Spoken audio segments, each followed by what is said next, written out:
ఇక time limit అని ఏదో పేపర్లో రాసినట్టున్నారు. అంటే ఒక్కొక్కళ్ళు ఎంతసేపు మాట్లాడాలనేది. అదే సార్, నేను కూడా దానికి పెద్ద ఉదాహరణ ఏంటంటే సంజయ్ కిషోర్ అనేవాడు 5 నిమిషాలు మాట్లాడాడు. మీ అందరికి గుర్తుండి ఉంటుంది. సరే, ఏమైనా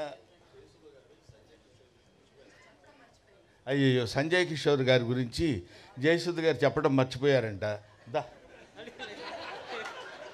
లేదు కదా, పోన్లేమ్మా. తర్వాత అయిపోయిన తర్వాత మీరు అందరం వెళ్ళిపోయేటప్పుడైనా మీరు వచ్చి మాట్లాడచ్చు, ఏం ప్రాబ్లం లేదు. అతను ఉంటాడు, అతను చాలా చాలా తెలివిగా మాట్లాడాడు సంజయ్ కిషోర్ అనేవాడు. తర్వాత ఆయన గురించి ఎవరైనా మర్చిపోతారేమో అన్నీ చెప్పేసుకున్నాడు. పాపం మురళీమోహన్ గారు ఏదో అన్నారంట, అది నేనే చెప్తాను, ఆయన మర్చిపోతాడేమో అంటే, కాదు కాదు నేను చెప్తాలే, నాకు వదిలేయబోయా అదే అన్నాడు ఆయన. ఏమైనా ముందుగా పద్మవిభూషణుడు చిరంజీవి గారు ఈ కార్యక్రమానికి రథసారథి. ఆయన వచ్చి వెళ్ళిపోవడం అనేది సభలో జరిగేటువంటి అతి సహజమైన విషయం. ఆయన వెన్నెముకగా ఉండి మాబోటి వాళ్ళకి ఫోన్లు చేసి ఈ కార్యక్రమానికి మీరు రావాలని చెప్పడం అనేది, సావిత్రి గారు చచ్చిపోయారని ఎవరండి అనేది, ఇంతకంటే సావిత్రి గారు బతుకున్నారని చెప్పడానికి వేరే ఉదాహరణ కావాలా? ఆ సావిత్రి గారు, ఎందుకంటే సావిత్రి గారి సినిమాల గురించి అందరూ చెప్పగలరు. సావిత్రి గారిని ఒక ఫిలసాఫికల్ లైన్లో తీసుకెళ్లాలనే అభిప్రాయం నాకు కలిగింది. సావిత్రి గారు ఎంతమంది కళాకారులు ఉన్నారు? సావిత్రి గారి కూతురు చాముండేశ్వరి గారు, చిరంజీవి గారి భార్య సురేఖ గారు, వీళ్ళిద్దరూ స్నేహితులవ్వటం ఏమిటి? ఈ పుస్తకాన్ని రచించినటువంటి సంజయ్ కిషోర్ ఈ పుస్తక ఆవిష్కరణ చేయాలనేటువంటి ఆలోచన కలిగినప్పుడు ఆవిడ ఎవరి దగ్గరికైనా వెళ్ళి అడిగితే ఎవరైనా చేయొచ్చు. చిరంజీవి గారి దగ్గరికే వెళ్ళాలని ఎందుకు అనుకున్నారో మనకి తెలియదు. వెళ్ళినప్పుడు నేను చాలా కొంచెం హెక్టిక్గా ఉందండి అనేటువంటి ఆలోచన లేకుండా వెంటనే ఎస్ అని ఎందుకు చెప్పాలి అనుకున్నారు? వీటన్నిటికీ వెనకాలుండి నడిపించినటువంటి ఒక అదృశ్య శక్తి, అదే సావిత్రమ్మ ఆత్మ. ఆవిడ నడిపించుకుంది, ఆవిడ చేయించుకుంది ఈ ఫంక్షన్. ఆవిడ దగ్గరుండి, నాన్న చిరంజీవి నేను చనిపోయాను అంటున్నారు అందరూ. కాదు, నేను బతికే ఉండాలి, బతికే ఉన్నాను అన్న విషయం నువ్వు చెప్తే అందరూ నమ్ముతారు. నువ్వు చెప్తే అందరూ, తెలుగువాడు, తెలుగు మాట్లాడేటువంటి తెలుగు ప్రేక్షకుడు ఎవడైనా నువ్వు చెప్తే ఆనందిస్తారు, నమ్ముతారు. నాన్న నీ చేతుల మీదుగా నా పుస్తకాన్ని ఆవిష్కరించరా అని చెప్పిందేమో అనేటువంటి భావన నాకు కలుగుతుంది. లేకపోతే ఇది అతి సాధారణంగా ఇందాక చాముండేశ్వరమ్మ చెప్పినట్టు, ఇందాక ఆవిడ ఏదో మీ చేతుల మీదుగా జరిగితే చాలు, మీ ఇంట్లోనే ఈ పుస్తక ఆవిష్కరణ ఇలా జరిగితే బాగుండంటే, చిరంజీవి గారు అంటే ఆయన గురించి ఇప్పుడు సభలో చెప్పాల్సింది సావిత్రి గారి గురించి అయినా, సావిత్రి గారి పెద్ద కొడుకులాగా ఆయన గురించి చెప్పాల్సిన విషయం నాకు ఏర్పడింది. ఇప్పుడు ఏదో ఒక మామూలుగా అయితే మా ఇంట్లో జరుగుతుందిలేంటి చేసేద్దాం అనేటువంటిది కాకుండా, సావిత్రి అంటే యునీక్. సావిత్రి అంటే ఒక నట శిఖరం. ఆవిడ గురించి ఒక చిన్న ఫంక్షను ఎక్కడో ఇంత ఫంక్షన్ పెట్టి అయిపోయింది అని నలుగురు కెమెరాలతో చేసేటువంటిది కాదు. సావిత్రి ఫంక్షన్ అంటే సావిత్రి ఫంక్షన్ లాగే ఉండాలి అంతా. ఎందుకంటే ఆవిడ ఎడం చేత్తో ఎంతమందికి ఎన్ని దానాలు చేశారో, ఎంతమందిని ఆవిడ అంటే నటనాపరంగా తీసి పక్కన పెడదామండి, దాని తర్వాత మాట్లాడుకుందాం. అటువంటి మహనీయురాలైనటువంటి ఆ మహానటి సావిత్రి గురించి ఆయన పెద్ద మనసు చేసుకుని ఇంతమందిని ఆహ్వానించి, ఆయన పిలిస్తే రాకుండా ఎవరు ఉంటారండి? బ్రహ్మానందం కూడా 11 గంటల వరకు ఉంటాడు, అదొక చరిత్ర. కాబట్టి అటువంటి మహనీయుడు తలపెట్టినటువంటి ఈ కార్యక్రమం ఎవరు చేశారు ఇది ఇంకెవడయ్యేవాడు? ఆ సావిత్రమ్మే చేసుకుని ఉంటుందని నేను మనస్ఫూర్తిగా నమ్ముతున్నానమ్మా. అది అందువల్ల ఆ కార్యక్రమాన్ని ఆయన నో అనలేడు. ఇంత అద్భుతంగా ఇంతమంది కలిసి ఇక్కడ చేయగలుగుతున్నారంటే ఆ సావిత్రి యొక్క గొప్పతనం. ఇక్కడ బ్రహ్మానందం నువ్వు చాలా బాగా యాక్ట్ చేసావు, ఇన్ని సినిమాలు చేసావు, నువ్వు ఇంత నటుడివి ఎంత నటుడివి అని అన్నప్పుడు ఎప్పుడన్నా ఒకసారి నిజమైన మళ్ళీ లేకపోతే మళ్ళీ ఎందుకంటారు ఇలాగా చాలా గొప్పవాడేమో నేనని ఫీల్ అవుతున్నప్పుడు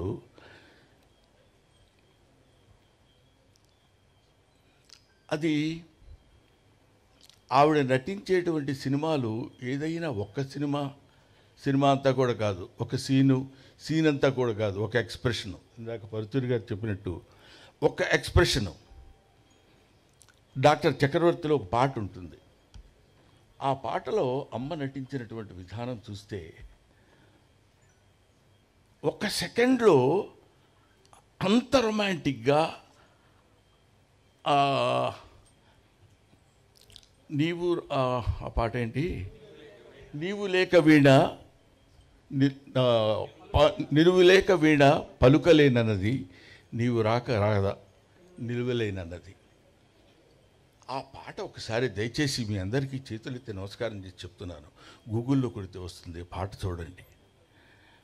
ఇప్పుడు మేము మహానటులం, మేము చాలా గొప్పవాళ్ళమని బోర్డులు పెట్టుకునే వాళ్ళందరూ ఆ పాట ఒక్కసారి చూస్తే కనువిప్పు కలిగి వాళ్ళల్లో ఉన్నటువంటి నట అహంభావం మొత్తం దద్దలిపోయి పగిలిపోయి ముక్కలైపోయి ఆ తల్లికి చేతులెత్తి నమస్కరించాలనిపిస్తుంది.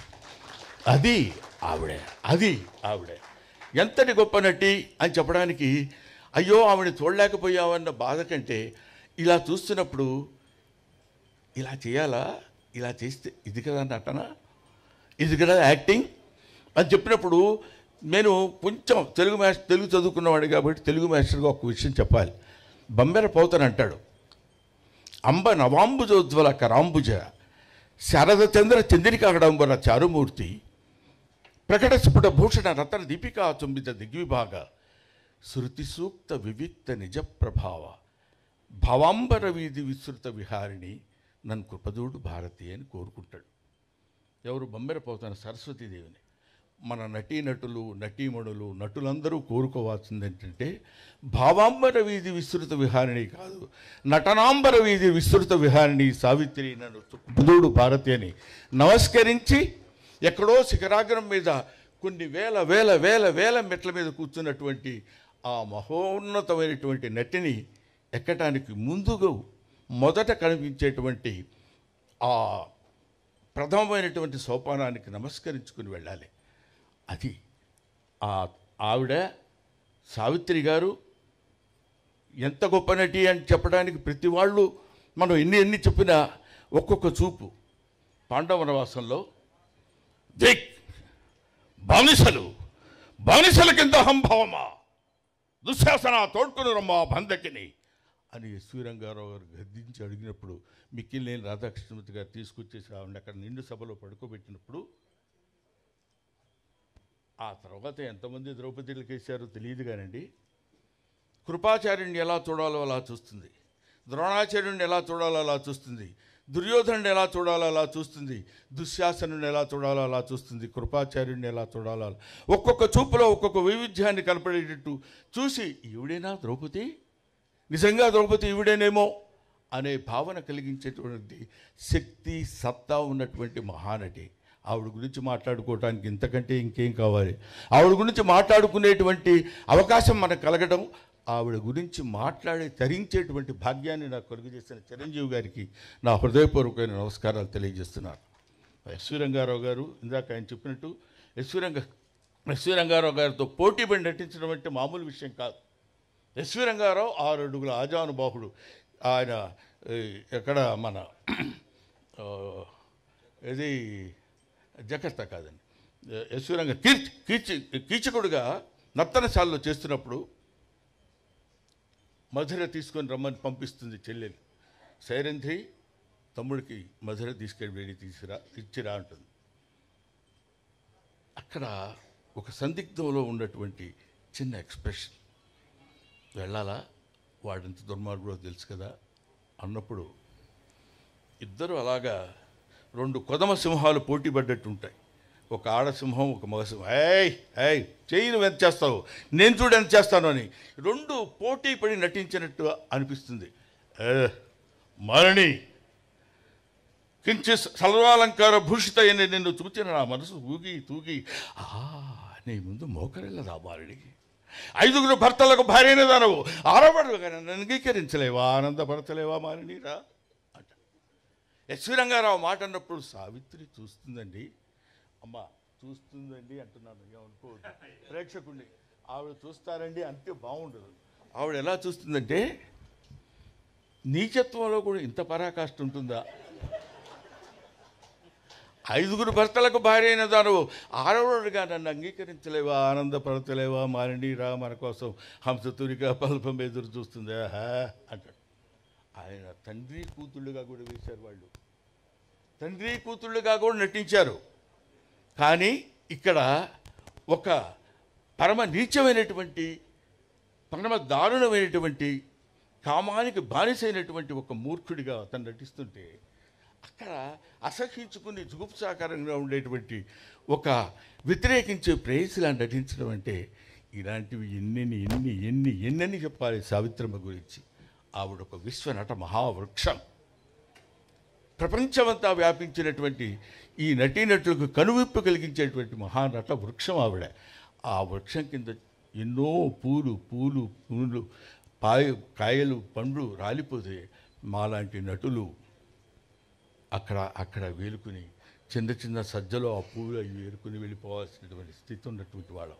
అటువంటి వాళ్ళని చాలామంది మనం ఏమనుకుంటామంటే ఈ లలిత కళలు అంటారు. లలిత కళలు అంటే మామూలుగా ఫైన్ ఆర్ట్స్ అని ఇంగ్లీష్లో అంటారు, తెలుగులో దాన్ని తెలుగు చేసేటప్పుడు లలిత కళలు అంటారు. లలిత కళలు అంటే లలితములైన కళలు అని, చాలా సునిశ్చితమైన కళలు అని కాదు. లలిత కళలు అంటే లలితా గాయత్రి యొక్క అంశ కలిగినటువంటి కళలు, లలితా గాయత్రి యొక్క అనుగ్రహము కలిగినటువంటి కళలు.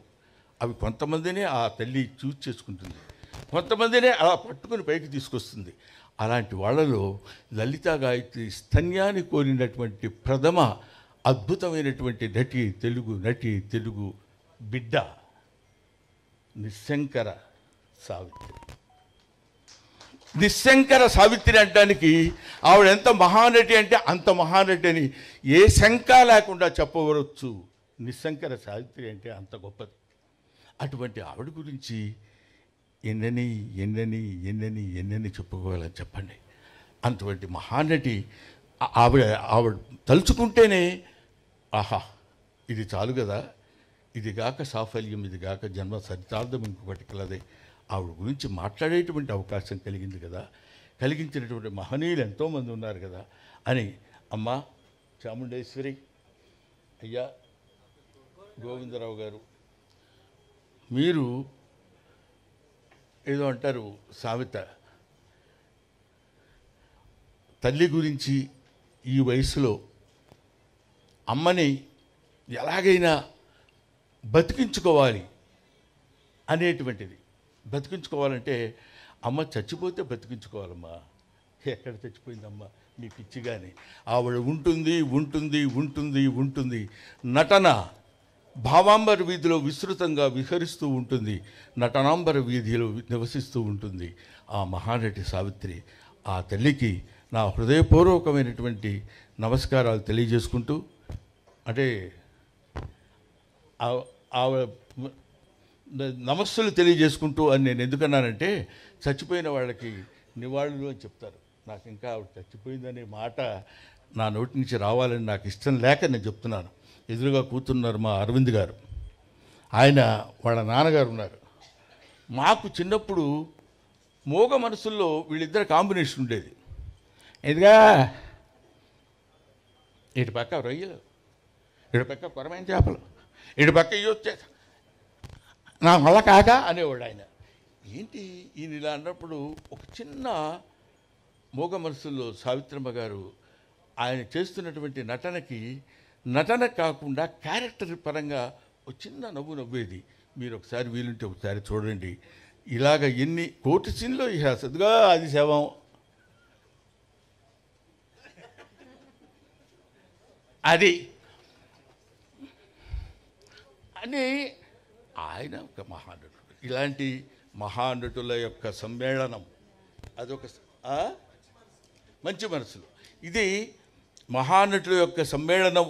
ఆ రోజుల్లో ఎస్వి రంగారావు గారు, సూర్యకాంతమ్మ గారు, అల్లు రామలింగయ్య గారు, ఎన్టీ రామారావు గారు, నాగేశ్వరరావు గారు, ఎవరు కృష్ణరాజు గారు, శోభన్ బాబు గారు, ఇలాంటి కన్నామ్మ గారు, ఆవిడ, ఇలాంటి వాళ్ళని ఎవరిని మనం అంటే ఇంకా కన్నామ్మ గారు మాకంతా లేదు కాబట్టి ఒకవేళ మిస్ అయి ఉండొచ్చేమో కానివ్వండి. అంతటి మహనీయులైనటువంటి గడ్డ పుట్టినటువంటి మన తెలుగు గడ్డ మీద ఆ మహానటి సావిత్రి పుట్టింది. ఎంతమంది ఉన్నా Savitri, she is not 3, Savi 1. Thank you very much. నాకు ఈ అవకాశాన్ని కల్పించిన మీ అందరికీ నా హృదయపూర్వక నమస్కారాలు తెలియజేసుకుంటూ, ముఖ్యంగా ఈ పుస్తక రచన ఆ పాపం అతను చెప్పబోతే సూసైడ్ చేసుకుంటాడు. అతని పరిస్థితి అది. ఎందుకంటే నేను ఇంత కష్టపడి రాశాను, ఈయన సావిత్రి గురించి చెప్తున్నాడు కానీ నా గురించి చెప్పడం ఏంటనే దాని నుంచి బాగా నాకు తెలుసు అతను ఎంత మనోవ్యత చెందుతున్నాడో. కానీ ఏమైనా ఇందులో నేను హాస్యస్పూర్వకంగా మాట్లాడినా కొంత నిజాయితీ ఏముందంటే, చిన్నప్పటి నుంచి సావిత్రి గారి గురించి, సావిత్రి గారి యొక్క జీవితాన్ని గురించి ఔపోసన పట్టినటువంటి ఒక చిన్న ప్రాణి సంజయ్ కిషోర్. నాకు నిజంగా అంత కమిటెడ్గా ఏదో చేసేద్దాం అని కాకుండా కమిటెడ్గా సావిత్రమ్మ అని ఎంతమందినో పిలిచేది, ఫోటో సెక్షన్ ఎగ్జిబిషన్స్ పెట్టి 15 కంటిన్యూస్ ఇయర్స్గా చేయటం అంటే నిజంగా అలాంటి వాళ్ళు ఉండబట్టే ఇలాంటి కొంతమంది నటులు బతుకుతున్నారా అన్న భావన అదంతా తయారు చేసుకొని వచ్చాడు కాబట్టి, మీలాంటి వాళ్ళ దగ్గరికి ఆ బుక్ తీసుకురాగలిగాడు కాబట్టి, ఆ పుస్తకం ఇంత ప్రచురణ పొందింది కాబట్టి, ఇంతమంది కొన్ని కోట్ల మంది మళ్ళీ ఒకసారి సావిత్రమ్మను మననం చేసుకోవడానికి అవకాశం కల్పించినటువంటి చిరంజీవి గారికి చేతులెత్తి నమస్కరిస్తూ, నువ్వు ప్రామిస్ చేస్తే నేను పిలుస్తాను, మైక్ దగ్గరికి రాకూడదు, నువ్వు రాకూడదు. Thank you very much. Thank you.